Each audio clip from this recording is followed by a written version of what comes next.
South Central Railway Employees Cooperative Credit Society 86వ వార్షిక సమావేశాన్ని తార్నాకలోని రైల్వే క్లబ్ లో నిర్వహించారు. ఈ సందర్భంగా గడిచిన 18 నెలల కాలంలో సొసైటీ తరపున చేసిన సేవలను వివరించారు. సొసైటీ అధ్యక్షుడు సిహెచ్ స్వామి మాట్లాడుతూ సొసైటీలో దాదాపు 42,000 మంది ఖాతాదారులుగా కొనసాగుతున్నారని తెలిపారు. సొసైటీలో ఉన్న అందరూ ఆర్థికంగా బలపడాలని గడిచిన కొన్నేళ్లుగా వివిధ రూపాలుగా లోన్లు ఇస్తూ వారి కుటుంబాలకు బాసటగా నిలుస్తున్నామని తెలిపారు. సొసైటీ బలపడడానికి ఈ సమావేశంలో ఎన్నో కీలకమైన నిర్ణయాలను తీసుకోవడం జరిగిందన్నారు.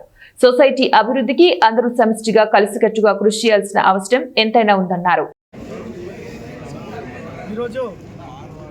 South Central Railway Credit Cooperative Society Limited 86వ వార్షిక సమావేశాలు మరి తార్నాక రైల్వే క్లబ్లో నిర్వహించడం జరిగింది.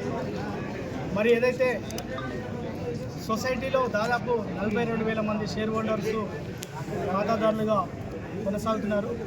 వారి యొక్క ఆర్థిక క్షేమాభివృద్ధి కోసం మరియు సొసైటీ ద్వారా మరి వారికి రుణాలు ఇస్తూ మరి సొసైటీని దాదాపు సొసైటీ ఇప్పటి వరకు 100 సంవత్సరాలు పూర్తి చేసుకుంది.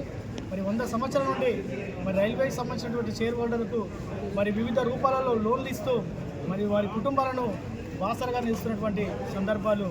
మరి ఈరోజు ఇక్కడ తార్నాక రైల్వే క్లబ్లో మరి యాన్యువల్ జనరల్ బాడీ మీటింగ్ ఏర్పాటు చేసి మరి 210 మంది ఉన్నటువంటి డెలిగేట్లను మరి ఇంక్లూడింగ్ 23 మెంబర్స్ డైరెక్టర్లు కలిసి మరి ఇక్కడ సమావేశం ఏర్పాటు చేసి మరి సొసైటీ అభివృద్ధి కోసం, సొసైటీ పురోభివృద్ధి కోసము రకరకాలైన నిర్ణయాలు తీసుకొని భవిష్యత్తులో మరి రైల్వే మరి జోన్ బైఫర్కేషన్ అవ్వబోతుంది.